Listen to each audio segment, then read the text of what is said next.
everybody. Welcome back to the Gaming Corner podcast. I'm your host, Josiah. And I'm Jonathan. And today we have two very amazing special guests here. We got Dylonic and DKMatt. How are you guys doing today? Doing great. Doing fantastic. I'm glad you introduced us as amazing, because that's what we are. Oh yeah, you guys are amazing. I've totally seen every single one of your videos. I totally know who you guys are. I totally didn't try to figure out who you guys are 15 minutes before this episode. That would be crazy. I don't know why anybody would think that. No. Yeah. I'd fall to my knees in agony right where I stand. Yeah. Or sit, I guess, in this case. But that would just be awful. But yeah. I'd cry. So let's start out with Dylonic. So what do you actually do online? What are your videos like? My videos? I pretty much do exclusively Nintendo content. I love talking Nintendo. It's been just basically a dream of mine ever since I was a kid to talk about Nintendo. Right now, I got some very big plans in the works for next year. I'm going to be going, I'll just talk about it now, I guess. I'm talking about every single Mario game throughout the year for its 40th anniversary. That'll be cool. And pretty much that'll be taken up. I got like 12 videos planned out, one a month. And that's pretty much going to be what my 2025 is going to look like. Nothing but Mario, Nintendo. There we go. That's going to be awesome. What else could you ask for? Pikmin. No. Pikmin 5. There we go. All right. I just make Nintendo content. Maybe sometime in the future, some other videos on other games, because I don't just play Nintendo, but right now I'm just mainly focused on Nintendo because that's like my main sweet spot. I have a super consistent upload schedule. I upload all the time, and I have some plans for 2025, and I hope I get to do them. Nice. But we'll see though. Well, I'm very excited to see it all play out. Yeah. And Matt, super consistent. Yeah. So consistent. Every other week, right, Matt? Yeah, every other week. Yeah. Actually, speaking of Matt, what do you do for videos? What was that? What do you do for videos? I basically make video essays about various Nintendo games and reviews and just general discussion topics. Like my most recent video was basically defending Tears of the Kingdom as a game, because I see that game get a lot of hate. So a lot of it is just like argumentative essays or just reviews in general. Nice. Oh, it's very, very nice. John, I forget, what do we do? we do the Gaming Corner podcast. That's right, man. That's crazy, man. Yeah, we do a podcast because we're. Yeah, actually, speaking of which, we have segments in this podcast. So how about we move right on over to the news and announcements? To absolutely no one's surprise, Paramount Pictures' Sonic the Hedgehog 3 has taken the box office this holiday season. The film released the same day as the new Mufasa and was expected to combat head-to-head, but looking at the charts, it tells a different story. Opening weekend alone, Sonic the Hedgehog 3 made well over $62 million compared to Mufasa's $35. Not to say one movie is better than the other, but, you know. Yeah. I am. Whoa. I mean, to be fair, I haven't seen Mufasa, but neither have I. I'll be seeing it this the Monday, Disney so I'll be able to movie. make the decision there, but I really doubt it's going to be better. Yeah, I mean, it is like a modern day Disney live action movie. It's probably 3 stars at most. Yeah, like 3 out of, 10? No. But, yeah, I feel like Disney I feel like Disney adults compared to just your average Sonic fan, that is a whole different variety of people. And those families can enjoy Disney. Disney is, I feel like, slowly going out of the limelight. It's slowly dying off from everybody's like day-to-day routine. And as somebody who has seen everything compared to video games, and especially Sonic the Hedgehog, I feel like there's no... What am I trying to say? There's a reason that this movie is doing much better than Mufasa. 1, it's a great movie. 2, Keanu Reeves. You can't go wrong. I also feel like with The Lion King, a lot of people going to watch that movie is are just like parents who grew up with Lion King. They're like trying to force it to their kids. I don't think Exactly. kids actually want to see Lion King. I think kids want to see Sonic and Shadow like battle it out. I think Yeah. that's the main They thing. need to see it. The children yearn for Sonic. Yeah. See, this guy Kids gets don't it. want lions. They want hedgehogs want and Dragon Ball hedgehog. Z. They want battles and Kamehamehas. You know, cool stuff. Yeah. Awesome Sonic action. Yeah. Exactly. I feel like Sonic brings a lot to the table that the Lion King just can't, because Sonic is it's such a diverse franchise, and we'll talk about this later. It's such a diverse franchise, for lack of a better term. It goes into all these different areas. The Lion King is a story that's been told for years and years, and it's the exact same thing. You can only do so much with a dead lion. Yeah. So Is it- that's The Lion King is just that one story, while Sonic can tell, as we've seen from his game catalog, he can tell just a ton of stories. Oh, tell me about it. Also, while Sonic is like a kid's franchise, it has a bit more of an edge to it, so you can get away with a lot more crazier stuff. Mm-hmm. And I think naturally kids want the more edgier option. Exactly. They want to feel more grown up. They want to be able to wear those leather jackets. They want to be able to wear that eyeshadow, say "Mom," haha. Yeah. No. But yeah, I feel like Sonic the Hedgehog 3. There's a reason it did better. And actually, I just saw today on Twitter. I'm calling it Twitter. I'm not calling it X. Sonic the Hedgehog As you 3 should. has officially passed $100 million globally in the box office. So that was pretty sweet. Forgot it released other places other than just America, because I know the release date for the movie has been pretty varied across. Because some territories still haven't gotten the movie. Some are That's the getting it biggest in like thing. January. That's really sad that America gets it, but like all the other countries that don't have oil get it other places. Pretty much. Oh man. Yeah. I'm pretty Unfortunately, pretty proud of that joke. I'm gonna pat myself on the back for that one. That was pretty fun. That was pretty funny. It was I fun. like that one actually. But yeah, so that's Sonic the Hedgehog 3. What else is there to talk about? Oh right, the Switch 2. Oh boy, is there a lot to talk about. All right. We've been getting closer and closer to the release date of the Switch 2. And funnily enough, we will be calling it the Switch 2 apparently. There have been a lot of leakers all over Twitter. Once again, calling it Twitter, not X. There've been a lot of leakers all over the internet, especially Twitter. There's a leaker called Next Handheld, I believe he is. Let me pull this up really quick on my phone. You know, my little supercomputer in my pocket. His name is Next Handheld. He's on Twitter. He's been doing so many random leaks. He leaked the dock. He leaked the actual name of the Switch. And apparently, from what I've been seeing, do you guys know who the leaker Pioro is? Oh, Yeah. who doesn't? Oh, dude. Apparently, from what I can understand, Pioro has been confirming what this guy is saying. He's saying 70% of it is real, 20% of it is what he's saying is unconfirmed, and 10% of his info goes against what he's saying. But for the most part, what he's saying is really happening. So this is all very interesting to see this all play out. There's a bunch of other people that are saying, oh, the Switch is going to be released on this day, that day, it's going to be announced this, then. From what we can tell from multiple other leakers, I think his name is Central Leaks, also on Twitter, he's also leaking a bunch of stuff for the Switch 2, and apparently the name is literally just the Nintendo Switch 2, and he started a countdown for January 8th.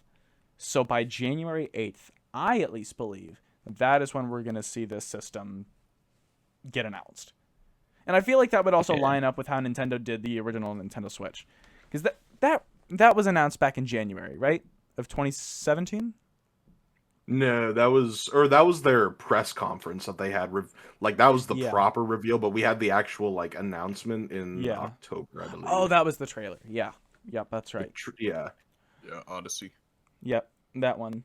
Yeah, well, either way, they formally announced it then. I feel like they could totally have a trailer, do a press conference, and then release it by March.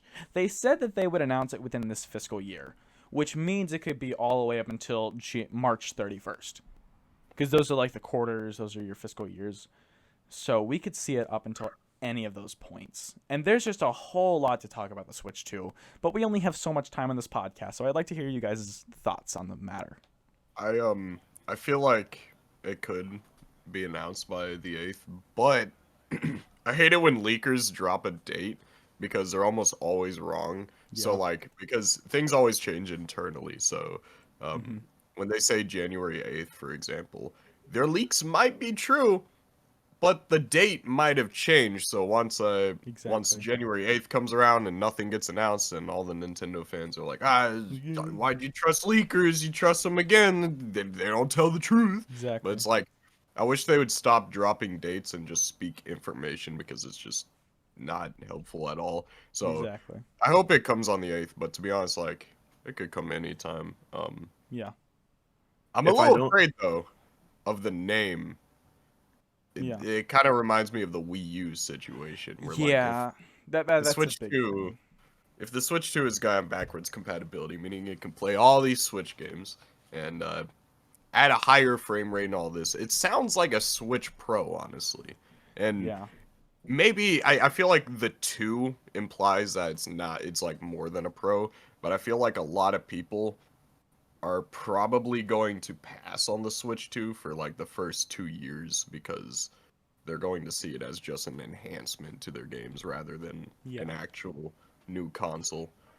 Almost like a PS5 and Series X, where those consoles, they did sell well, but like nobody really saw them as new consoles until like 3 years in. Maybe you still don't, because it's just playing PS4 games that enhanced. You know, you can still play Ragnarok on PS4, but I don't know about that.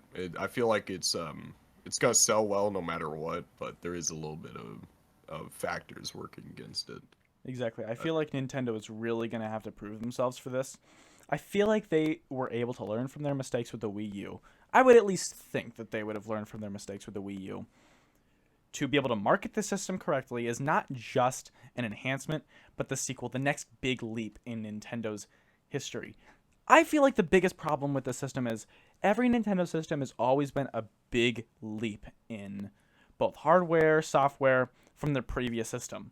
What we're seeing here is literally just an enhanced Nintendo Switch. There is not really much else that can be done with the Switch. I feel like, and even with Nintendo's past track record, the NES was successful. It was the N64 that was successful, the N64 that was successful, GameCube that flopped. Wii was successful, Wii U flopped. The Nintendo Switch was successful. From their track record, the Switch 2 is most likely going to fail. That doesn't mean I want it to. That's just history repeating itself. And I'm very scared, and I feel like Nintendo can play their cards right where that doesn't happen. But given Nintendo's history, it's probably going to end up like that. And it scares me and it angers me, really. I think it's different because back then a lot of people bought consoles based on commercials and word of mouth. Now we have the internet, so this is like the new big thing. And I also feel like the Switch 2 just cannot fail. Like, it literally cannot, because and I think it will sell like over 100 million units, like genuinely easily. in its lifetime, because the Switch doesn't need to improve. It doesn't need to change, because Nintendo has hit their peak, because they managed to mix handheld and an actual console into one. And if the leaks are true and we can run like third-party games on it, then they've really won, like, honestly. Because like, all the kids who want to play Pokemon games and want to play handheld games, they're gonna get this Switch. And we all know the DSs have always sold so much more than the consoles, so you're getting people who would buy DSs and Nintendo home consoles buying this console. So I think naturally, like, it is impossible for it to fail. And also, we're like, in the internet, we have like a hype culture of like, get this new thing, grab it now, and it's I don't see it failing. Like I think the Switch 2 will be fine, but it is I wouldn't be surprised if it stagnated near the beginning. Like I feel like the first few months sales will be high, but I could see it stagnating for a while until they get a lot of new games on the system. Honestly, same. I feel like the first year or two is just going to be really rough for the Switch 2. Like you said, Nintendo's going to have to prove themselves for this. And I feel like this could go in the way that the DS and the 3DS did. The DS was a revolution. The 3DS was, we see it as a brand new console, a different console. But for the vast majority of people, it's just an enhancement of the DS. We know it's not.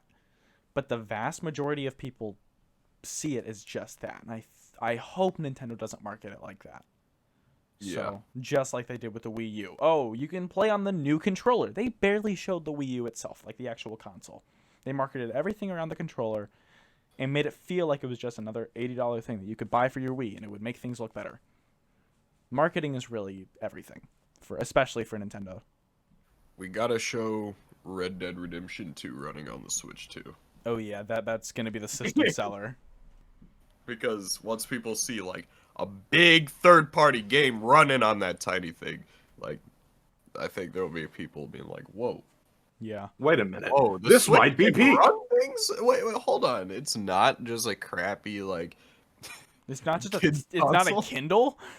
I think that'll be the big Wow. game changer when it comes to the Switch 2 is because a lot of the big criticisms with a lot of people is that, oh, the Switch can hardly run anything besides its own first party. Because even the first party titles still kind of look like garbage at times if they really don't know how to properly utilize the hardware. Exactly. Either so much is going on at once or the game is just poorly optimized. Things like The Legend of Zelda Echoes of Wisdom, a very recent example. It looks good, but it runs terribly Yeah. because of poor optimization. And I feel like if they just got a more powerful Switch, we not only would we get better looking third party games like what Matt said, Red Dead Redemption 2, that'll be like an absolute triumph because it's still one of the best looking games to this day, one of the most detailed, wonderful games. And judging by what the leaks are saying that it's going to be PS4 Pro, Xbox Series S level, oh my goodness. It could definitely run Red Dead 2. And I think once people see games running on this system, this new system, I think that'll get naturally just a lot more people enticed because I don't think it's going to fail. The Switch is the second highest, or no, it's still below the DS, isn't it? Yeah. Yeah. Okay, so it's the herd best-selling side. console of all time. One of the highest selling, it's in the top 3. It's top 3 highest selling. That's an achievement for Nintendo considering how hard they fumbled back in the Wii U days, right? Yeah. And I think because again, the biggest criticism is just it's heavily underpowered. So bring it up to standard with this PS4 Pro level, which a lot of people were saying isn't good enough, but like a handheld PS4 Pro runs God of War and Spider-Man and Final Fantasy VII Remake and all these wonderful looking games. And just imagine what Nintendo can do with titles on hardware that is just that powerful. So many people are going to be like, this looks amazing. I want to buy it. And I think the name isn't necessarily a big deal. I think it's a sign that Nintendo's getting less creative with their names ever since Reggie left and Iwata passed. Nintendo's become a lot more corporatized. Nintendo Directs have stopped being like more fun and stuff like that. So I feel like the Switch and the way that Nintendo is going is becoming a lot more corporate. Mm-hmm. And their games are still great, don't get me wrong. But the name doesn't really bother me because we have things like the PlayStation 1, 2, 3, 4, and 5. It gets the name. It has the complete opposite of the Wii U situation where you know that this is right off the bat, just from the name, that this is a sequel to the Nintendo Switch. Not that it might be a new controller or new screen or a Switch Pro. This is the sequel to the Switch. Exactly. And I think that's going to get people enticed when they see like Breath of the Wild running at 4K 60 FPS. Mm-hmm. That's a big thing, exactly. But we'll see. Leaks can only tell so much. And if I don't trust anyone, I trust Pyoro. and he's just kind of confirming or denying some things that are already out there, because Pyoro's got like a 100% track record, right? Oh, he hasn't easy. really gotten anything wrong, Mhm. but he's the only one that I necessarily trust, for better or for worse. Yep. Yeah. He made me mad with the Donkey Kong leak, though. Only to find out that was like a Mario versus Donkey Kong. Yeah. That was like... Well, I guess I trust kidding me? Samus Hunter as well on Twitter. Mhm. They've also gotten stuff right, Mhm. Yeah. but they don't leak as much. Yeah, but I'm very excited to see where all this goes. It's going to be very interesting. Oh, 100%. Yes. And Matt and I will be there to get the console day one. Yes, sir. And I will be there As to will I. cry in a corner because I have no money. Me, Oh, I boy. hope the leak of it coming in March isn't true, Mhm. because like I think that just won't give them enough time to market it. Yeah. It'd be cool because it'd be around my birthday, but like Same. I have no money right now, Same. Yeah. and so I don't really want to drop all that money on March unless I get it as a birthday present, which even then, Yeah. I think Yeah. if it being revealed in January, June is the most likely option, or May or whatever, Most likely. which I'm honestly fine with, because that gives them around like the standard 5 months of marketing to really show off what it can do and hype it up and Yeah. really phase out the Switch. Because if it comes in March, then things like Xenoblade X Definitive Edition would feel really weird on that system, because it's marketed as a Switch 1 title, but it's coming out at like the same time as the Switch 2. Yeah. So that would be a really bizarre release. So I think June is the most likely option, and it also gives me time to save my money. Have you guys Yeah. considered maybe it's a holiday release? No, there's no way it's going to be a holiday. They're not going to make us. If they said they're going to reveal it in this fiscal year, judging by the time that the Switch 1 came out, or the Switch 1 got revealed, they had 5 months to show off what it can do and to advertise it and everything like that. Unless the holiday you're talking about is like Memorial Day, which yeah, go right Nintendo ahead. Switch 2 coming But to you that- this Labor Day. That like only applies for Americans. Hear me out. Hear me out. Metroid Prime Mario 4 on Martin Luther King Jr. Day? That would be so awesome. Well, what about Mario Day, March 10th? My birthday? Yeah, that would be awesome. I'd love that. That'd be perfect, actually. Born on Mario Day? Dude, I you're was so no lucky. Mario Day was born on my day. That came much later. That was like in 2016 when Yeah, Mario Day became a thing. I am the Mario Day. I was thinking about making a video like that was very self-centered, be like Mario stole from me. Just make it like a That'd really be so petty funny. video about how Mario Day's on my birthday. I think that'd be awesome. But yeah, no, if it was on Mario Day, that'd be the perfect day, of course, for one person in particular, being me. That'd be crazy. But it still wouldn't be enough time because I'd have no money. Dang. But it'd be awesome. Let's get that ad revenue up, baby. Exactly. Actually, speaking of games, how about we move into the games that we've been playing and the games that we've picked up? So recently, I've been playing a few games, not too many, but I've been playing a bit of Steam. I have a computer in my room. It is literally, hang on. Dude, I got the It's same 3 thing. That's feet. crazy. It's 3 feet tall, and 4 feet wide. It weighs 125 pounds. So I thought, you know what? Let's use 8 terabytes of space and buy a few games. So in honor of Sonic the Hedgehog 3, I thought I'd buy Sonic Adventure 2 on Steam. It's like $5. Great game. I feel like the controls are kind of weird, but it's something I can get used to. I've been playing a bit of the Halo Master Chief Collection, mainly because I really wanted to get into Halo. Also, I don't have an Xbox right now, so I might as well use that. And I've also been playing a bit of Forza Horizons 4. A guy in our Discord, Wormy, he's been playing a bit of it, and he's like, hey, buy it. I said, okay, as I was at gunpoint. So we're playing Forza Horizons 4, and it's fun. So speaking of which, y'all can join the Discord server. It's in the description below if you're on YouTube. You can also find it in our Linktree. Linktree/Gaming Corner Podcast. Go for it. You'll find everything there. Sorry, we just had to plug that in. John, what have you been playing? Of course. I've been playing one game. Oh, and that is game. City Skylines. Whoa. I've been playing it on the computer, so I recently bought a PC, if you will. It's not a PC; it's a laptop. It's a gaming laptop. Yeah. But it's fun. Yeah. Nice. Playing City Sounds Skylines. like sounds like your chill out arc where you're like, I don't want to play anything that takes too much brain power. I just want to talk to people. So City Skylines. That's me with, I like, have a feeling that John is a very big Animal Crossing fan. Is that true? Are you at least yeah, an but, Animal like, Crossing fan? I'm an Animal Crossing fan. Okay. Yeah. Yeah. Definitely an That Animal Crossing definitely fan. makes sense. I mean, I ranked all of the That's true. You ranked games every in the single series, so Animal Crossing. I thought you were about to say villagers, and my jaw was about to be on the floor. I'm like, you are a madman if you're ranking everything. no. All like 300 of them.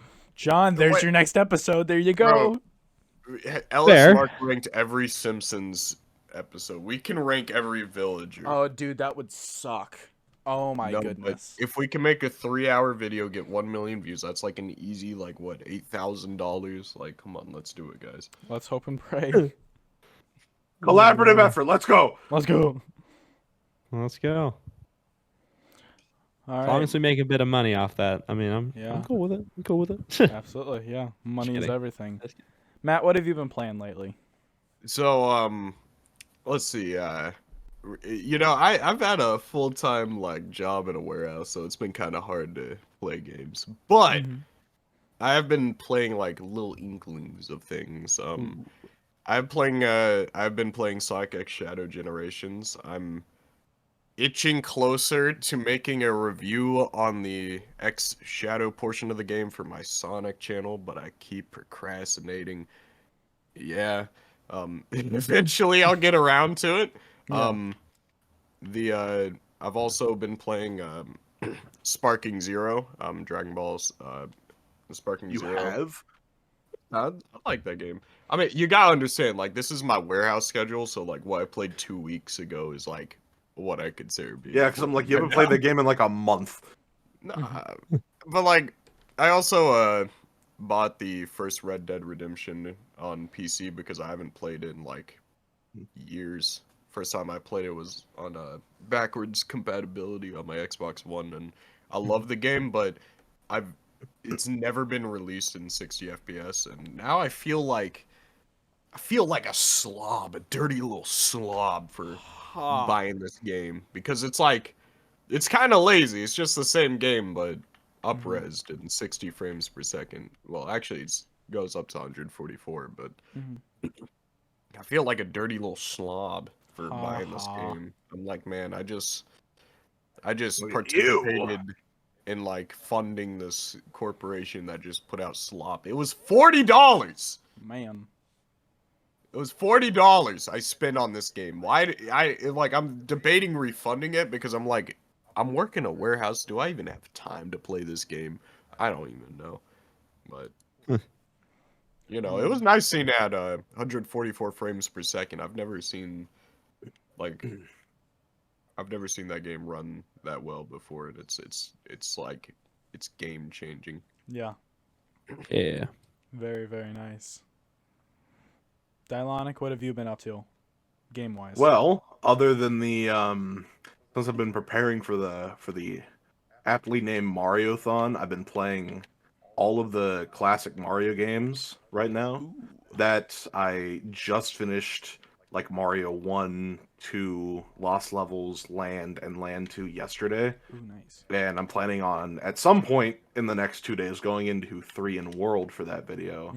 But those games are like an hour long or so. The real game that I've been playing is Marvel Rivals extensively. Ooh. Oh my goodness. We I have can't a put this Marvel game down. man in our podcast. I'm not even a Marvel man. I just bought a ton of DC comics. We have a hypocrite in our podcast episode. No. Yep, that's me. I'm the hypocrite. But like, oh my goodness, man, this game is awesome. Holy crap, man. Yeah. You'll be very maybe surprised, maybe not surprised to find out that I'm actually playing it right now as we've been talking. I could. I don't doubt it. I saw it on your Discord profile. I'm like, he's got his priorities. As did I.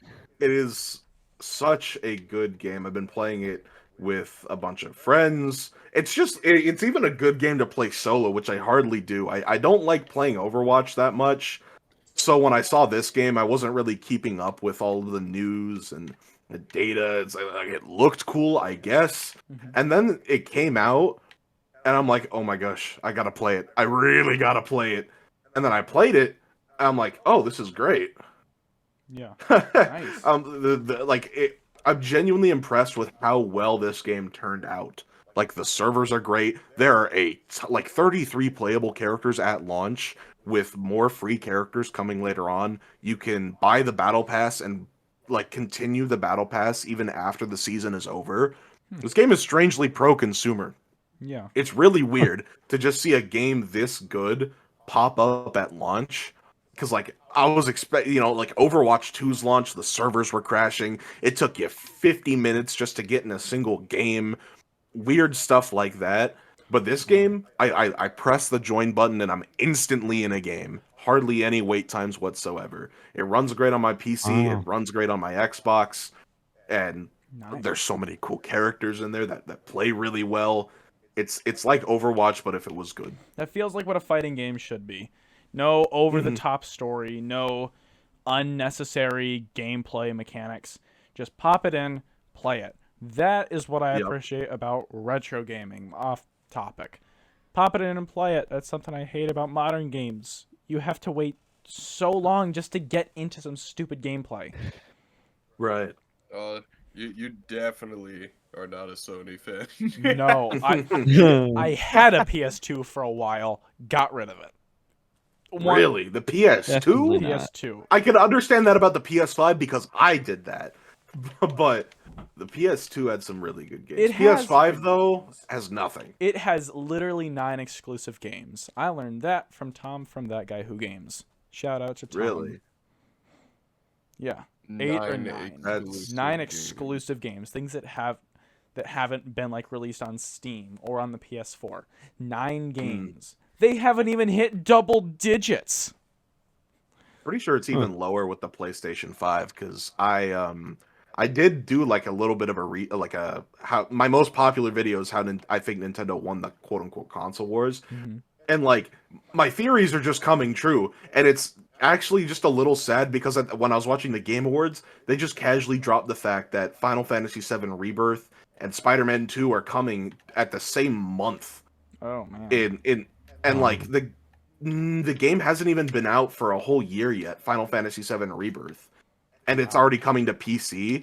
And it's like, my whole point there is no point to buying a PS5 if all of their exclusive games are coming to PC within like 2 years. And now it's even shorter. It's less than a year. Exactly. And that like makes me kind of feel bad for for PlayStation players because they just have no exclusive games to play, while Nintendo has a whole catalog of games that you really can't find anywhere else. With just really, they hardly miss when it comes to their Switch catalog, unless you're like a Mario sports title. And like Xbox is really good if you just want to buy older games, which I found out the funny way. I had no idea that I could just get a whole catalog of games for like $5. Oh yeah. So many games. I now have like a big Xbox game collection because so many of these games are just like $20 or less that I can't find on Switch because Switch is super underpowered. Exactly. I get to play all these great games for super cheap. And it is kind of the same way for PlayStation as well. But for Xbox, they kind of just accepted the fact that they don't really have exclusives. They just kind of threw in the towel. Sony's kind of still in that race, still trying to make good games. And I'm not going to lie, like the Spider-Man games, God of War, great games. Oh, what else? Like good, decent enough games. But at the same time, I have them all on PC. So what's the point of owning a PlayStation? Exactly. My personal take on this is like I think for PlayStation's sake as a company, like it's not good to have no exclusives.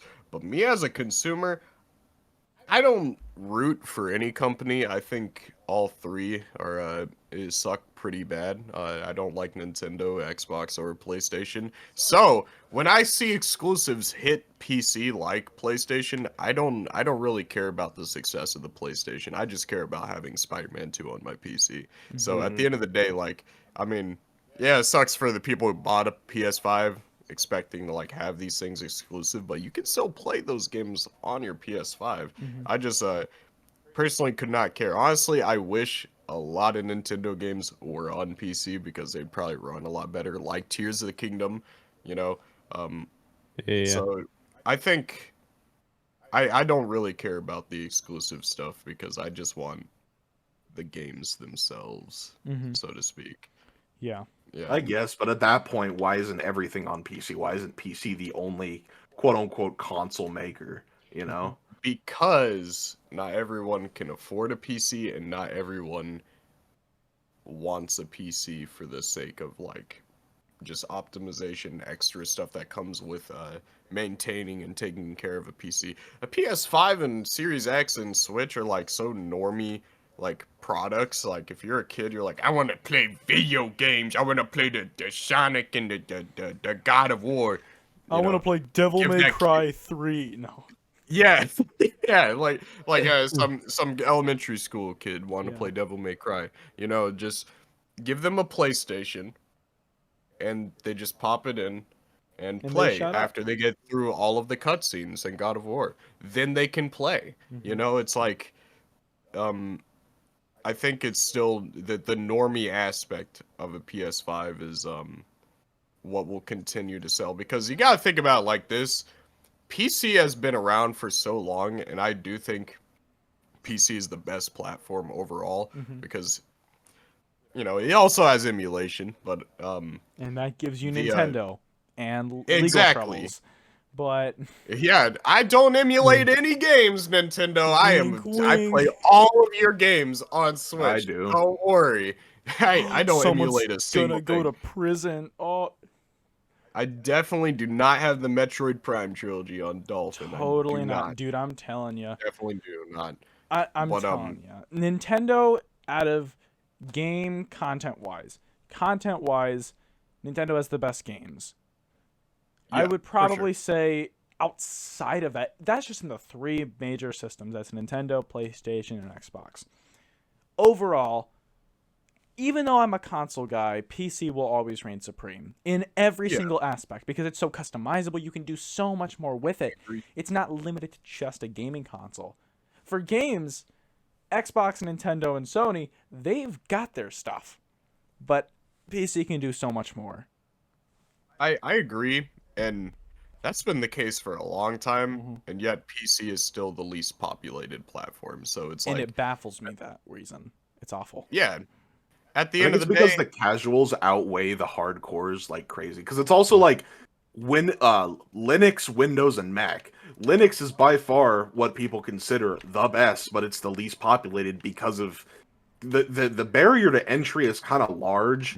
Because if all you do is want to play games, you're just gonna buy a console. Yeah. Like I have a friend who I would consider like a quote unquote gamer, you know? Like he loves playing games, he loves doing all that stuff, but at the same time, he doesn't really follow news like that. He just has games on, you know? He doesn't follow news or anything like that, but he just doesn't really care as long as he gets to play the games. Exactly. He doesn't really want to customize an entire like $900 plus rig to play the best games when he could pay like $300 for a Nintendo Switch or $500 to $700 for a PlayStation 5, you know? So I Yeah. think it's definitely the fact that the casual gamer, because in my definition, like a hardcore gamer is someone who like actively follows news, somebody who actively cares about the exclusivity of games, Yeah. you know, and just random stuff like that the regular person just really wouldn't care about. Exactly. yeah. But And they just outweigh those guys like crazy. in my personal opinion, if you are a hardcore gamer, meaning you're Gamer! playing these games, right?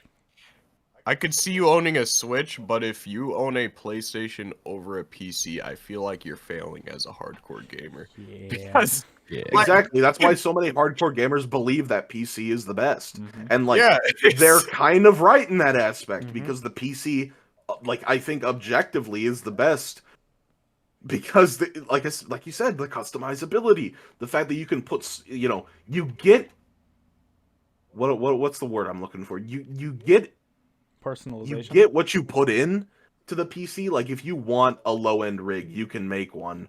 If Mhm. you want a high end rig, you can make one. Yep. And you can play, like if you just wanted to emulate older games and whatnot, you could have like the most nothing rig out there. You can Mhm. pay absolutely nothing for it, right? yeah. Exactly. I think that's the biggest thing for PC for me is accessibility. You have Steam, which you can like ever since its inception, if you bought a game on that on Steam, you can play it today. Like I can still play Half-Life 2 at 1080p and play it just like it came out today. And I don't have to wait for a new console to release and like wait for it to be ported and remastered and given to us so that we don't have to emulate it. No, it's just always here. I can still play Fallout New Vegas to this day. I don't have to wait for it to be re-released. And even with emulation, I don't have to wait for Nintendo to like I don't know, re-release Wind Waker HD. You know, I can just play that on my PC. I don't have to wait for re-releases. I can just play it, and I like that. And you can get more out of it through mods as well. Like I played Breath of the Wild at 4K on a Wii U emulator. I'm like, whoa, this needs to come out now. But also, like I said, the barrier to entry is much higher because I know the casual gamer just doesn't want to go through all those hoops just to get a Wii U or a Switch emulator. Like if it was an old game, you could just look up Super Mario 64 ROM or a Super Mario Galaxy ISO and be set for life. Like it would just first thing you pop in, you download it for a little bit, and you play. It doesn't take things like Dolphin Emulator, N64, pretty much Wii previous is super easy to get into. It's super accessible. But then you have stuff like the Wii U and Switch, which are a lot sketchier. Which is it just makes it a lot harder to get into. Keys. You gotta get keys now. Yeah, you gotta get keys. You gotta download firmware. You gotta make sure the site you're not on isn't super duper sketchy because no matter what site you go on for a Switch ROM, it's gonna be sketchy, right? And a lot of the times those ROMs are very new. They're unstable, depending on how they, you can get Mario Wonder in 4K. You can get Tears of the Kingdom in 4K, and it looks absolutely stunning. But like, whoa, buddy. the amount of hoops that you have to go through to get something like that is just way too much, and that's why I don't like in my console wars video I'd mentioned that you can't get Nintendo games anywhere else, and a lot of people in the comments are like, oh well, you could just get them on PC, and it's like, No, you how many can't. people are really willing to do that? Like legally it's in a very gray area for a lot of different territories as well. It's like so many people just aren't willing to go through that just to get a Switch game that they can easily just go out and buy right now, Switch ROMs, you say? Yep. Ooh. That's a little spicy. XCI or whatever you want to call it, I guess. Whoa, buddy. Whoa. It's like XCI, Oh. NSP. Yeah, NSP. And these are all letters that I'm totally making up on my own. I totally don't know anything about this. I love those letters. They're my favorite letters. That's why I said them. Yeah. I can't wait until Dylonic gets 20k subscribers and he's like known as like this underrated gem in the Nintendo community, and then someone finds this podcast and Finds this podcast. like he emulated Nintendo Switch games while Holy crap, man! no way. Jeez, Rick. Get this guy out of here. And Oh my god. it's turned into like a whole Rick and Morty episode. How dare you put the first person... Well, see, the thing is, I already have, like, emulated games in my video. There was one where I did, like, the live action. I just wanted to see if I could do it. The live action, like, manly reviews styled a video where I put myself in the game world. That was Breath of the Wild on a PC with the first person mod. Huh. And as good as that looked in the end, I just wanted to see if I could do it. I'm never going to do that again, but there is, like, I guess official footage out there that I have emulated Breath of the Wild. Oh, But remember, you own the game. You dumped it. Wink, I literally wink, do. wink. I own like I own both versions of the game. But remember, can't be friends with Actually. someone who let's say it emulates together. games. You dumped the game. Can you say that? I did. Yeah, There we we all go. dumped the game. I go through all the effort of dumping games. I definitely know how to Speak do for that. yourself. There we go. I dumped my games. I just forgot to say it. That's all. I just forgot to say. Oh man. I dump my games. I know how to do that because I'm smart. You know. I did it Aha! with a Sega CD game. Wait. Oh, actually, legitimately, so wait. did I. What? I dumped. Wait. Hang on. Keep talking. I'll grab it. Wait. You dumped a. How does that? Like you dumped a Sega CD ROM or like? Yeah, no, I dumped the. So at the Sega and Sonic Fan Jam, I bought. There were these guys that made like a really cool sound selection game, and it was on like an actual thing that could run on the Sega CD, and I really wanted it, and I bought it, but I don't have a Sega CD, so my next best option was to dump it onto my PC and run it through a Sega CD emulator. Yeah, it's literally just a CD. Here it is. It's Bill Walsh's College Football because I got it for 75 cents at an Amish mill festival because the Amish are all over the Sega CD. So, yeah, it's very it's literally just like taking the files off of a CD and copying them over to your computer. It's literally that simple. That's pretty cool. Anyways, I killed the mood. Let's move on to our GCP topic. Hey guys, what did y'all think about Sonic the Hedgehog 3? It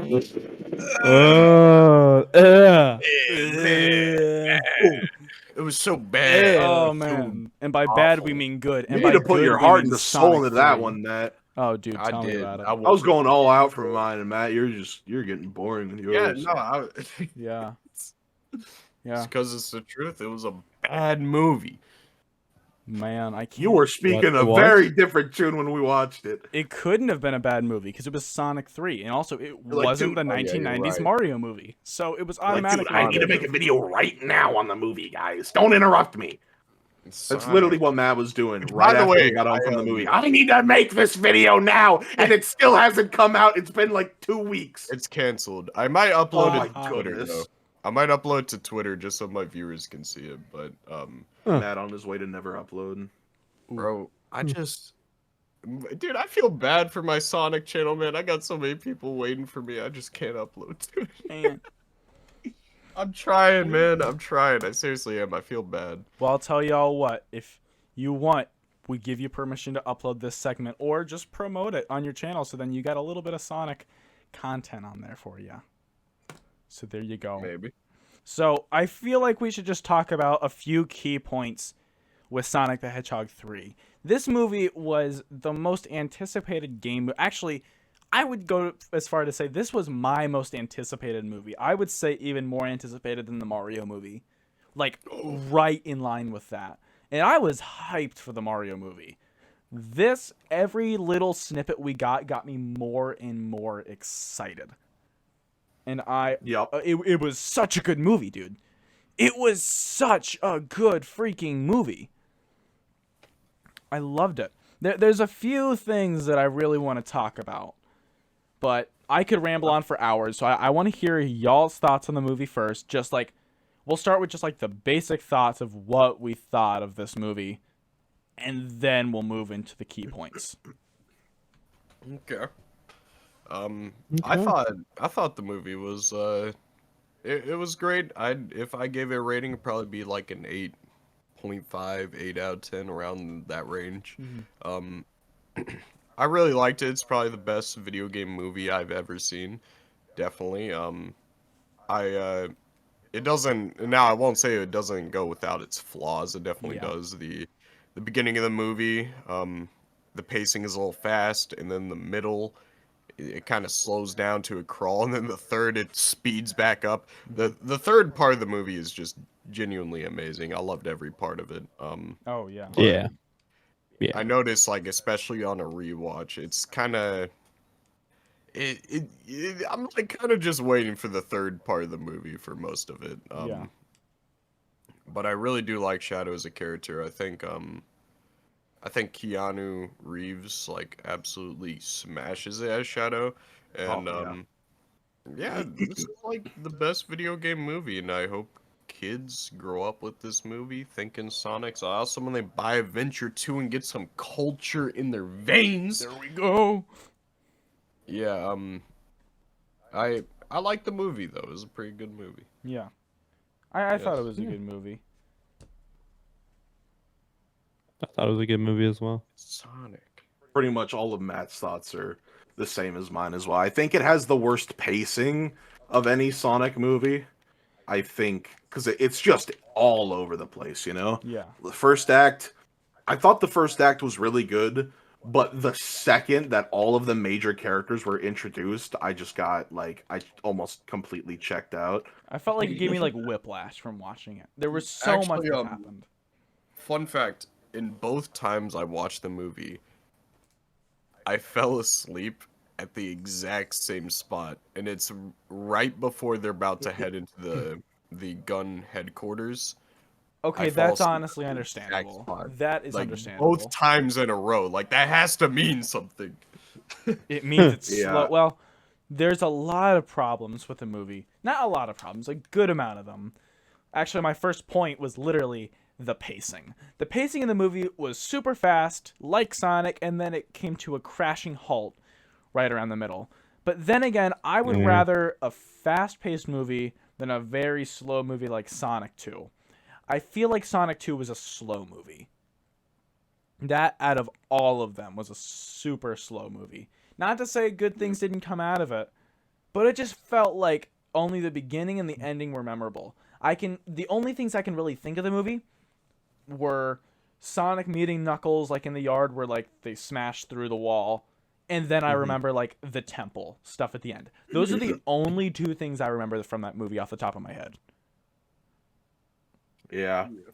I think like I said, if I honestly, because I watched it twice with Matt, and on the second, like I watched the first time with my Sonic brain, and as I was watching it, I didn't really care about all the flaws because I was just like, this is so cool, the experience is amazing, I can't believe I'm watching this with everyone, you know? Yeah. And then the second time I went in with my critical brain, and I'm like, oh, this ain't as good as I thought it was. Yeah. I have no problems with the third act whatsoever. I think Oh, that is dude. a 10 out of 10 masterpiece. It was amazing. Everything that I But- saw It was on amazing. Twitter was just the last 30 minutes is peak cinema. Exactly. I wouldn't go as far to say it's Interstellar lengths of cinema, but a few people online were saying that. So Yeah, I don't think it goes that far. Like, I mean, it literally does go into space. But has anyone That's just seen me. the ending of Shawshank Redemption? Like, that's dude, the I peak. went to where Shawshank was filmed. It was crazy. Oh, dude, I'm about to go there soon. I live in Ohio, so it's like Oh, almost like dude, an same. Ohioan. We're all from Ohio. Yo, let's No, go. we're not. Speak Except for yourself for a third Except for time. Dylan, he lives in. I'm not gonna dox you, but Yeah, hey, yeah. Ohio. He lives in Ohio, East bro. Scott. Ohio Oh my too. gosh. Yeah, he lives in Ohio Part 2. You know, Ohio, I had but- a feeling you lived in Ohio. Like you had that, like the white boy I- Ohioan like. I did Thanks, feel Mom. that you guys were I very could feel close it. to somewhere Midwestern. Yeah. Yes, I could feel Yeah. the Ohioan aura radiating from you Yeah. guys. Not to get off topic, but when we went to Shawshank, I was with my boss and his son because like I worked at just a summer camp, and we were all there with just a few people from the camp, and you know the scene where Brooke hangs himself. Yeah. Well, yeah. well, where he inscribes his name, Brooks was here. My boss's son looked up and said, he's like, I don't know how old he is. He's like below 10. He said, "Daddy, look, Brooks was here." And I said, "He sure was, son." Oh. So that was he's never Thanks. he's never seen the movie. But that was just like so like, oh man, when did we tell him? It was that fun. movie's amazing. It's a great movie. So I was one day away from meeting Morgan Freeman. They were doing like the 30th anniversary thing there, and I came a day late. or a day early. It was so stupid. Yeah, that's probably the canon event of your life. Yeah. Yeah, that was so sad. But actually, back onto the topic of Sonic 3. Another great movie, just like Shawshank. Let's talk about Keanu Reeves for a second. Okay, I've seen a lot of good things about him, but also a lot of negative things about him. I felt, this is just personally, Keanu Reeves' performance as Shadow felt less like a performance, but more of just like him speaking into a microphone. It felt like he didn't ever give enough emotion into the scenes. But then again, that's also just Keanu Reeves. Keanu Reeves is automatically somebody that doesn't give off very much emotion. And I understand that.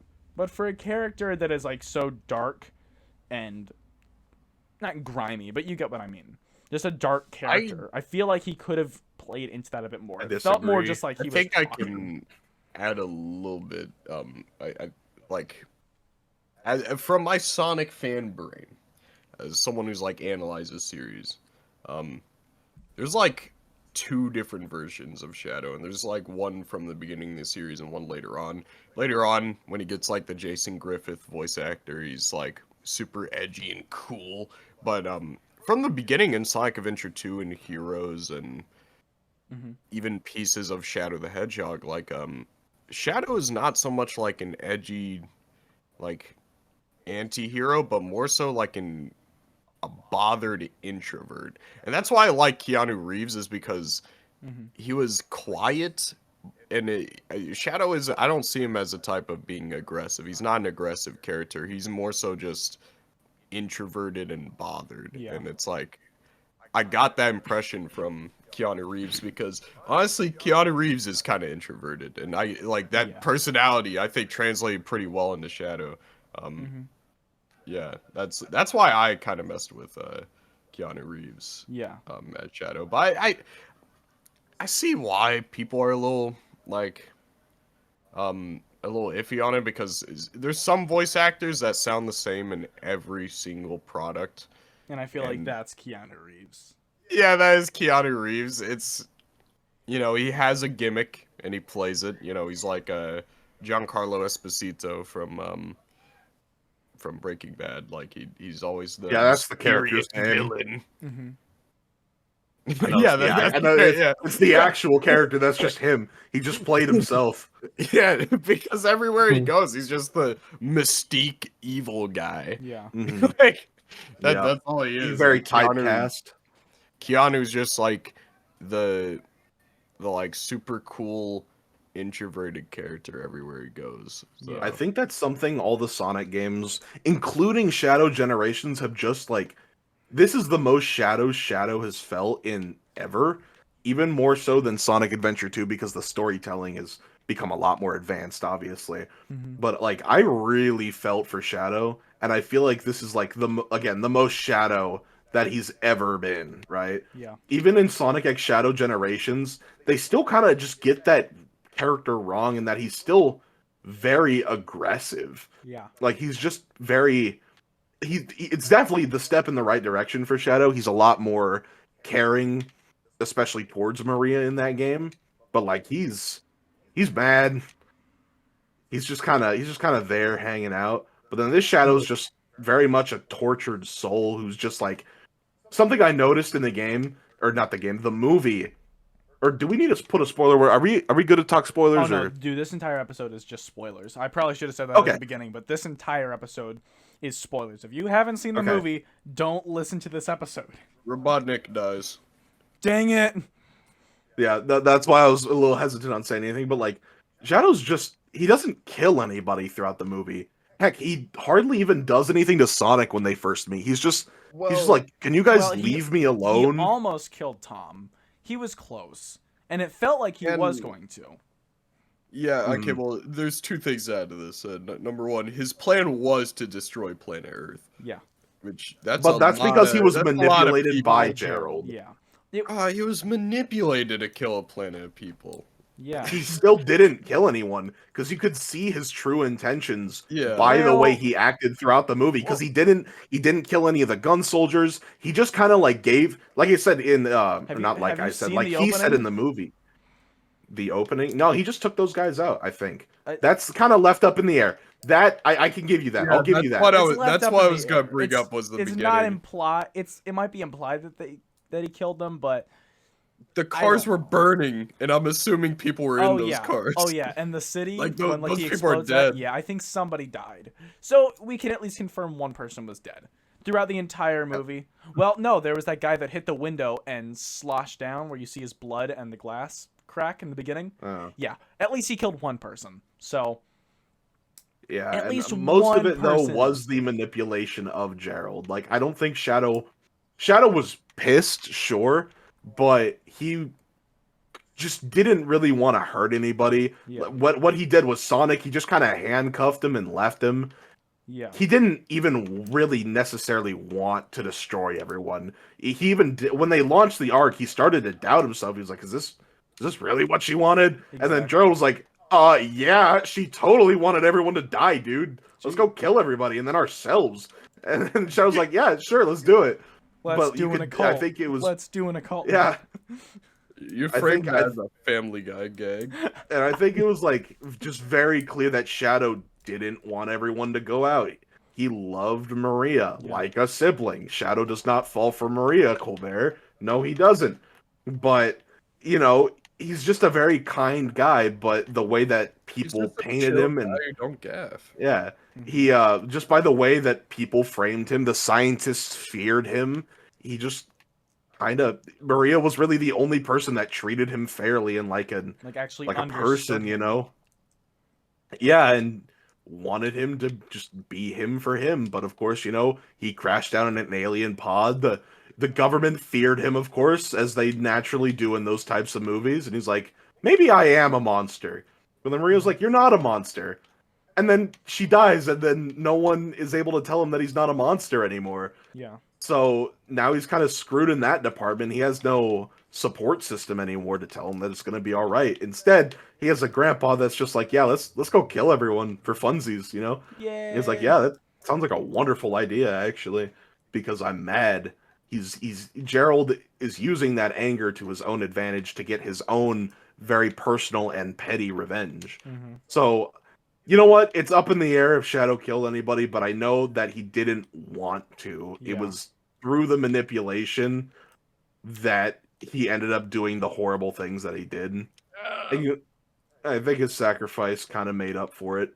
Mm-hmm. It's almost like Vegeta. You know? We're not starting this conversation. No. No, that was a Like- different conversation. Yeah. But- We want we want this episode to be short. I have to edit all this. No. No, really quick, I do want to talk about one last thing before we get into the Dr. Robotnik stuff. I personally think taking Shadow out of the picture was, I feel like that was the smartest thing to do. Because with both Shadow and Sonic, both with the Chaos Emeralds, like with the Master Emerald, they're essentially unstoppable. And any villain after that, if Shadow would have stayed, would have become irrelevant. And would have been stopped within the first half hour of the movie. Like for like a sequel, for like Sonic 4. Did you It's interesting that you said that. did you sit through the post-credit scenes? That's actually, we're going to talk about that last. We're going to talk about that last because that's going to be very interesting. Have you seen both? Did you? Credit scenes? Yeah. You saw both of them. Yeah. Okay. Well, Shadow's still alive. Yeah. Yeah. And he's probably getting his own spin-off. Hold up. There were 2 post-credit scenes? I left that theater, what?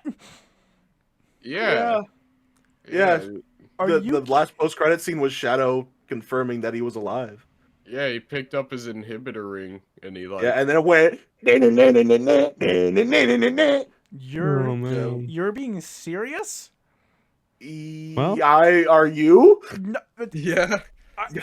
Yeah. I paid This is the $20. exact I paid this is the $20 to exact get into a theater to conversation I miss had. the one thing I wanted to see. Yeah.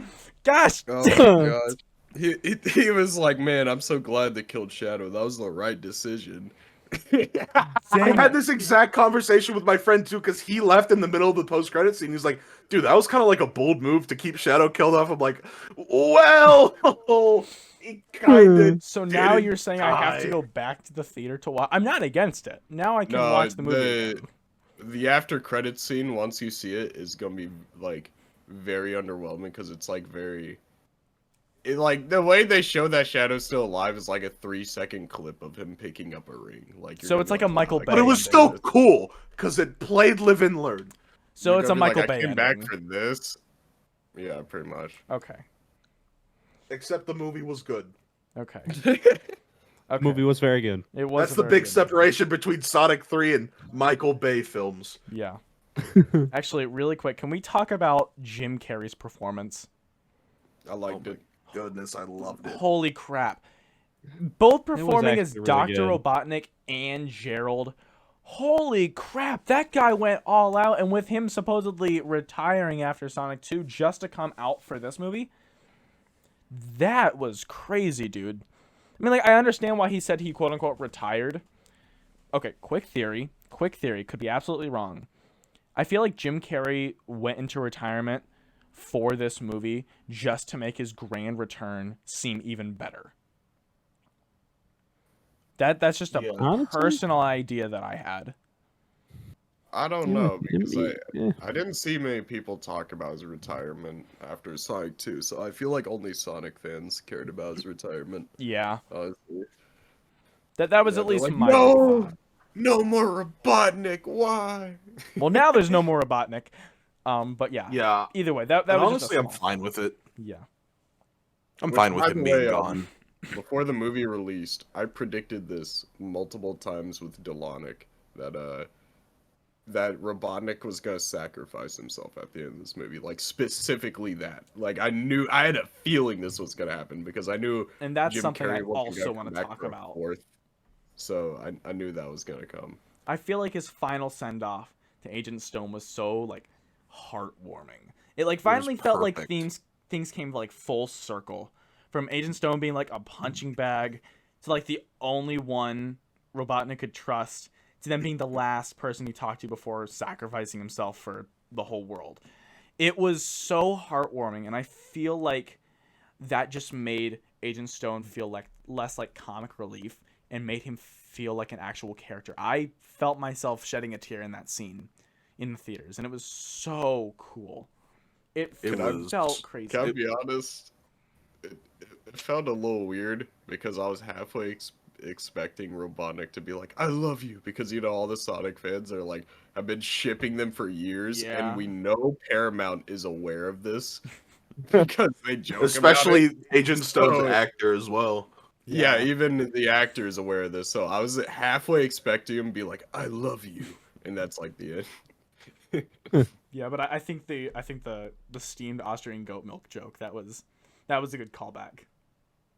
Yeah, it was A very good callback. That was a funny great callback to the first movie. I was really concerned with how they would handle Robotnik in this movie because like Robotnik in the Sonic series is definitely a very different Robotnik than he is in the games. Mm-hmm. I'm not surprised that they humanized him, but I was like, before I saw anything of the movie, I'm like, how are they going to humanize him? Because we know in Sonic Adventure, this film is very heavily based off of Sonic Adventure 2. Yeah. And they humanize Robotnik or Eggman or whatever.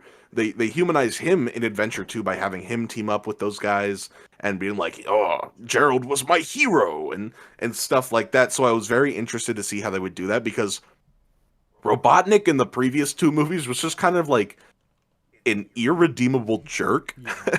He just kind of like was keeping it family friendly. He was a jerk.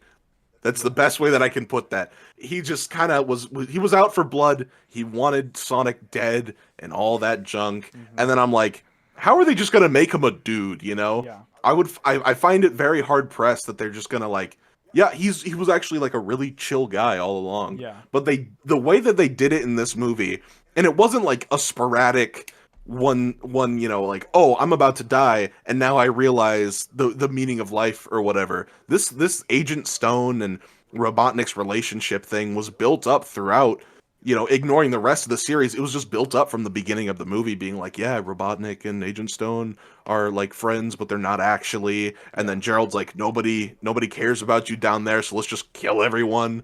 And then Robotnik's like, wait a minute, that's factually incorrect. Yeah. And so, I thought that was a really heartwarming way, because, in Sonic movie 1, there was extensive talk of, it's like, I was an orphan, Tom, and no one cared for me my entire life.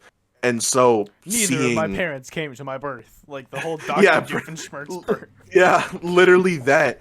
And so, seeing Stone being the one person that really genuinely did care for Robotnik throughout the entirety of the trilogy, it was a perfect payoff to Robotnik's character, because Exactly. like, how else would you end him in other than like in a humanizing way? That's like the one way that you can do that. And they just did that perfectly, because it does feel like a natural evolution of his character. It wasn't pulled out of nowhere. There was like a ton of context clues throughout every movie that they do care for each other, and you get and like, even though Eggman would never say it, whenever Eggman touched the Master Emerald, and Stone was like, "Doctor, take me with you," without a second thought, he brought him up there with him. Yeah. Whether Eggman admitted it or not, he also did care for Stone. Maybe not in the way that Stone cared for Eggman, but they Still definitely cared for him. did. Yeah, they were best buddies. Yeah. They were great. And so for him being like, "You were never a sycophant, you were a sicker friend," I'm like, that's perfect. I love that. It was such a good way to end his character. Like, it was just perfect. The entire third act was perfect. Exactly. And really quick, perfect. I know that we don't swear on the podcast, and I'm not about to. I find it interesting, and I'm not saying I wanted to swear, that Shadow didn't swear at all, but instead the swearing went over to Robotnik. That confused me, like, for multitude of different reasons. It was interesting. I'm surprised that we're coming back to an era where the PG rating is really getting pushed. Yeah. Because ever since Sonic started like swearing, of course you can't say it, but ever since the Sonic movies started swearing, I've noticed that a lot more movies are getting much more comfortable with pushing the PG rating. Yeah. Getting almost PG-13, like Puss in Boots, that had little droplets of blood. I don't think they swore in that movie, but in Spider-Verse, there was blood and there was swearing as well. And I'm just kind of like, whoa, I forgot PG movies could do this. Yeah. And I think the studios forgot as well. And so when you see them get away with that stuff, it's obviously not pushing PG-13. It's not like a very teenager to adult range of thing, I guess. Yeah. But it's, when you see that, it's also in a way that the studios are very much like respecting the ages of the audience, because PG movies are basically for everybody, right? Yeah. That's kind of what that means, almost. Parental guidance needed or whatever. But it does feel like that they are respecting the ages of the audience and the intelligence of the audience as well. They're not talking down to you. Exactly. And that I do like that about the Sonic movies. Yeah. Is that they don't talk down to its kid audience. They as fast paced as the movie was, They show the reality of it.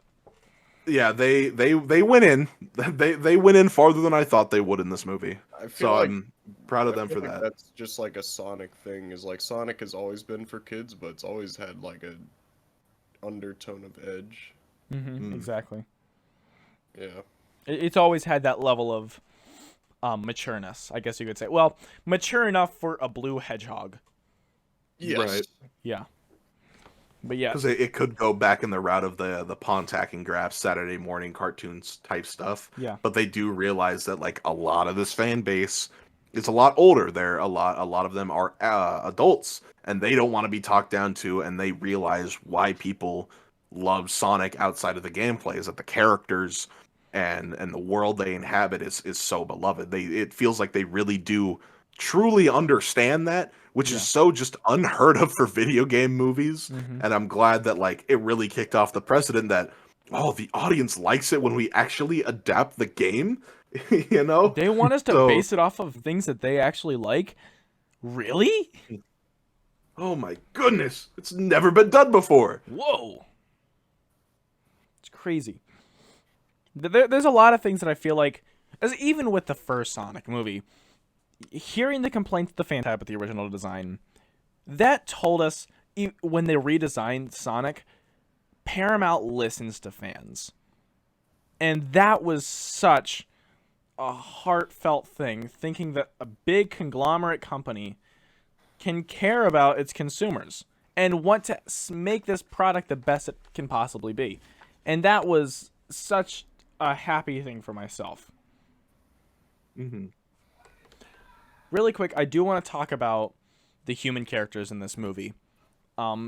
Personally, I didn't mind the lack of the human characters at all. Mainly because this is a Sonic the Hedgehog movie. Sonic the Hedgehog. Not the Sonic, Tom, and Maddie movie. We got the Sonic and Tom movie with the first Sonic movie. And now I feel like it's time to move on to something else. I feel like Wade Whipple's inclusion... Is that his name, Wade Whipple? Yeah, Wade Whipple. I feel like his inclusion in the movie, The Guardian of the Master Emerald, even though it was kind of corny, I thought it was kind of funny. And he's a bit of a fan favorite. I want to talk about the Knuckles series in a little bit. But I'm sure that many other people can say the same thing. I also really want to say really quick, when Sonic took the emerald and Wade went, "Well, I tried." I thought that was the funniest line I have ever heard the guy say in any movie. I was dying. But it was... I feel like there were a lot of good things about the human characters. I feel like it was okay. Wasn't really brought on the best. There's a reason that they had them in there, because of a contract. I feel like the movie would have been just fine if they didn't have them in there. But that's just me. I think the human characters really bring a lot of heart into the Sonic movies. Mm-hmm. I think, like, I do obviously want more Sonic lore and Sonic characters to be brought into the Sonic movies. Yeah. But I think the human the human characters, in particularly Tom, Robotnik, I guess, doesn't count, even though he is human. He's still a Sonic originating character. Yeah. I think it was cool, I guess, for the second act to give Tom and Maddie something to do, because otherwise they would have done nothing the entire movie. Yeah. And I like that they have something to do, but I do agree that a lot more Sonic can be introduced without the human characters. Yeah. But they would need, like, a really good way to write them off. Because I feel like we're getting to the point now with the post-credit scene and everything, and I feel like there's going to be even more that they're not telling us, that there's just the Sonic portion is heavily outweighing the movie original portion. Like, in Sonic 1, it was almost entirely movie original, taking almost nothing from the games besides Sonic and Eggman. Yeah. But now it's the game part is becoming so much that characters like Tom and Maddie and Wade are now getting delegated to, like, Wade specifically getting delegated to a one-off throwaway scene that may or may not have tied it back to Knuckles, Yeah. So there's now going to be a point where we're asking the question, when are they going to permanently take these characters out? Because now it's going to become like a Bayformers situation where so many characters are introduced, yet they're trying to scramble all so they can have something to do in the movie, but also the screen time becomes really crowded and divided amongst like 20 characters. And now it gets to a point where Tom has like 2 speaking lines in the whole movie, yet he was standing in the background the whole time, Yeah. So I feel like they need to start trimming characters down, and that needs to start with the human characters, but they need a good way to, like, permanently write Tom off now that he's like the dad of Sonic, Tails, and Knuckles. Yeah. Exactly. You have to have, As much as I like him. you have to have a place where these characters can just take a rest. Yep. That was definitely something, and I feel like that was a big problem. Well, kind of. It was a problem. There was a problem with the Knuckles series. It was more of a series about Wade than it was Knuckles. If anything, it was a series about Wade. I feel like Knuckles was more of a side product of that. The series itself could have been fine, but I feel like it was just kind of cringy. If you get what I mean, it was just it was a good series. Don't get me wrong. Could have been better, but that's to be said about anything. I just feel like it could have been improved, and the human characters, it felt more like just a random human series. It could have been in any universe. You could have had it in Thomas the Tank Engine for all I care. It just didn't feel like a Sonic series at heart. It just felt really off the wall.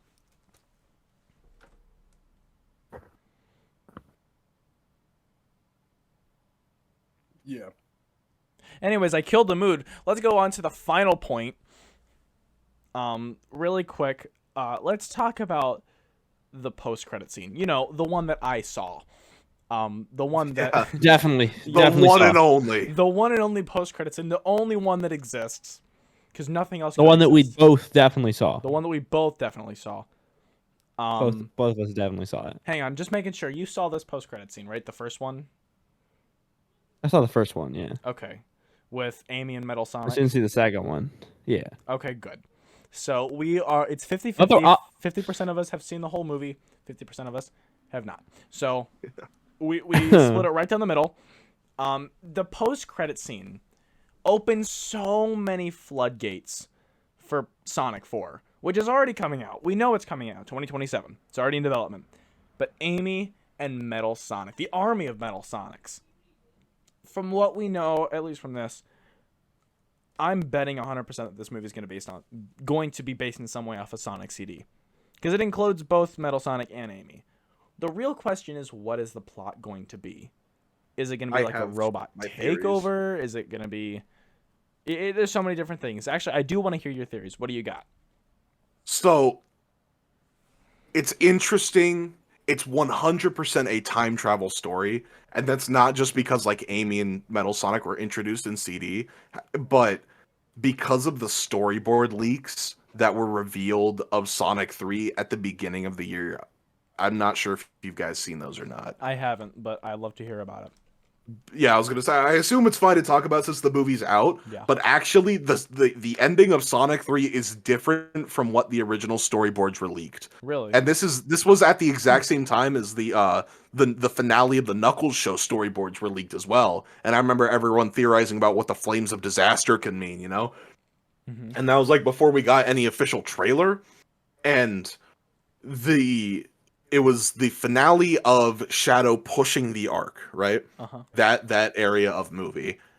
It was supposed to be a time travel sequence. That's what I still have the storyboard, and I can send it to you if you want to see it. But the Toon Boon storyboard was titled Time Travel.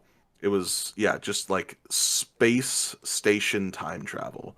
Okay. I'll send it in the group chat. Yeah. And the scene where Eggman sacrifices himself and talks to Stone just didn't exist in this version, because what happened was that's a bad version. Hold on, let me download a different. But basically, when Shadow's pushing the Ark, and now that we have the context of the Eclipse Cannon imploding on itself, my theory was, at least judging based off of what we're seeing in the clip, is that due to the Eclipse Cannon imploding on itself, it was okay. It just embeds. Okay, whatever. But the Eclipse Cannon imploding on itself did something to time in general, and we get to see like the arc rotating and warping, and we get to see previous events come into fruition, like Knuckles and Tails and Eggman like diverting the arc, Gerald and them fighting, and we get to see time distortions like that before the arc just completely warps in on itself. Yeah. It doesn't like implode or explode. It just kind of warps in on itself, and that's it. So I assume what the original ending was supposed to be is that Shadow or Robotnik was supposed to get lost in time somewhere. Yeah. And that's where Sonic 4 was supposed to lead in. I still think that's the case. And they just didn't want to make it super obvious what the fourth movie could be. Because if we had the idea that, Eggman created Metal Sonic in like the future or the past or something like that, Mm-hmm. due to this new, time travel never being involved in technology in the Sonic world up until this point. I still think that Metal Sonic is either coming from the future or the past, because he just transported in Terminator style Yeah. and went up to immediately destroy Sonic.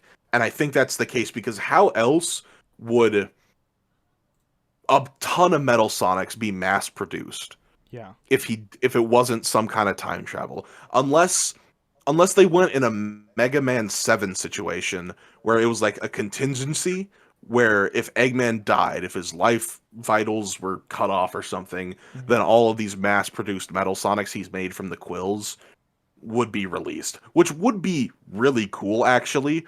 But then that also brings in the question of, where does Amy come in all of this, Yeah. How did she know that Sonic would be here? Unless she saw it in like her fortune cards or something really stupid like that. But I think it'll be real, and I think they're not telling us everything, because of course Metal Sonic and Amy will be in the fourth movie, but and since they originated from a time travel game, that only means that Silver is right behind them. Mm-hmm. Like in Sonic 1's post-credit scene, we got confirmation that Tails was going to be in the next movie, but they didn't reveal that Knuckles was going to be here until like the trailer came out. Yeah. So I think they're going to do that as well. They're going to introduce Metal Sonic and Amy, which are obviously confirmed, and then they're going to save Silver for a trailer, because at this point in Sonic, you just can't have time travel without Silver. He is that token time travel character. He's Yeah. Trunks. He's literally Trunks. And I feel like when we get more information, once 2027 hits, We'll be able to see more of that by then. I think we're going to see Silver. Yeah. And I think whatever that original, I feel like they're just going to go back and retcon it, being like, yeah, when it imploded, something happened with time, but they just didn't, since it got leaked, they just didn't want to make it super obvious to those who may have known about it, Yeah. I feel like we're going to see something like that in Sonic 4. And honestly, I love that idea. I want to see that so bad. Yeah, no, it was super evident in the previous in the storyboards that it was time travel, Mm-hmm. and I feel like it was almost like a Dark of the Transformers Dark of the Moon situation. Mm-hmm. If I had a nickel for every time the ending of a Paramount trilogy movie got leaked and they had to change it due to the ending getting leaked, I'd have two nickels, which is weird that whatever that quote was. It's like, it's not a lot, but it's weird that it's happened twice. Yeah, I feel like this was, it's a storyboard. It was obviously planned to be in the movie, but I feel like due to the fact that it got leaked back in like January and the movie was coming out in December, they had a lot of time to go in and change the ending to mislead audiences. Because like in Dark of the Moon, the original ending was Megatron and Optimus Prime like going their separate ways, calling a truce, ending the fighting and whatnot. Mm-hmm. And I feel like it's the same thing here, where the Eggman was supposed to go out in a time travel situation along with Shadow. Maybe the Shadow bit's up in the air. I feel like Shadow might have still survived, because like the way Shadow goes out is still the exact same. He closes his eyes, it all implodes on itself. Yeah. Yeah. That But is really cool.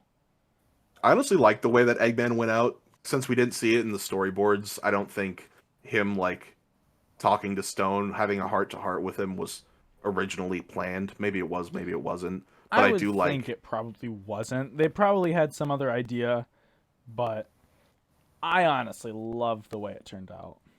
Yeah, if it was the product of that change, then honestly, all better for it, because it was like a really good scene. Yeah. It was really cool. I love the way that the actual movie was just handled overall. It was, oh my goodness, it was crazy. I loved it.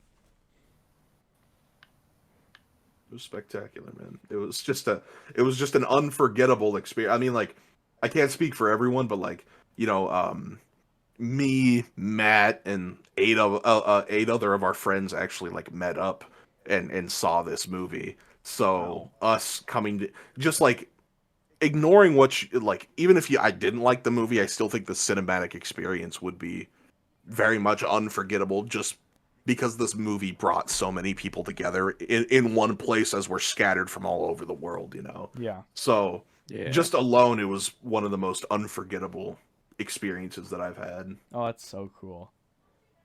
I just watched it with a guy in our Discord server. Actually, Wormy. Hi, Wormy. We watched it, and it was so cool. I loved it.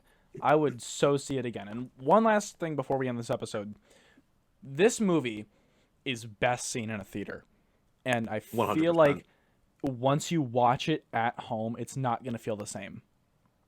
Like, the cinematic, unless you have a 5.1 surround sound system in your home, which vast majority of people don't have, it's not going to be the exact same movie. And that is something that I fear for it. It was such a good movie, you have to watch it with the big theater screen, with your great sound system. And if you have that, more power to you. You just have to watch it right to get the full experience. And I'm so happy I watched it in theaters. But that's just for the last 30 minutes alone. Oh, dude, just the 30 minutes. It was crazy. That's worth the cinema. That's worth going to the cinemas alone. It was just that spectacular. Yeah. They were right. It was kind of ripped straight out of an Avengers film. Oh, easily. With this, I mean, the stakes were amazing. Very high stakes. I think the low point of the third act was probably the Robotnik and Gerald fighting, because right after Sonic and Shadow dapped each other up, Live and Learn started playing. I was having a seizure in my seat. Cool. They just kind of immediately went to a spanking joke, and I'm like, I kind of groaned when I watched it because it ripped me right out of the moment. I'm like, I want to see them tear something up. I want to see Super Sonic and Shadow teaming up, and they did go back to that pretty quickly. But I do feel like the Gerald fighting was the low point. Besides his death, the way Gerald went out was the funniest thing I had ever seen. Dude, it was hilarious. Like, it was like the most cinematic, like, and it all just went dead silent. It was hilarious. Yep. I love him getting flown into the chaos energy. It was zapped like a bug. It was just like the entire theater erupted in laughter. It was so oh my goodness, funny. It was such a funny moment. It was perfectly representative of how he should have gone out. Yeah. In all honesty. It was such a good movie, and I loved it. There is so much to talk about the movie, but there's also only so much time that you actually have in an episode. And in the movie itself, I feel like if they would have added 30 more minutes to the movie, that would have fixed the pacing and cleared a lot of things up that weren't explained, like Shadow's inhibitors rings. Those weren't explained. If you were a Sonic fan, you obviously understood what it was, but my mom saw the movie and she's like, I have no idea what that was. And I'm like, yeah, that just kind of like conceals his power and whatnot. You know, the inhibitor rings, I feel like they could have humanized Gerald a lot more. I feel like we should have seen him in the flashback and his relationship with Maria, because they had like no screen time together. Chaos energy, I feel like, should have been explained, because they're just like, yep, Shadow produces that. That's what he does. Yep. And just a lot of things just went unexplained, and I feel like an extended version of the movie with some reshoots.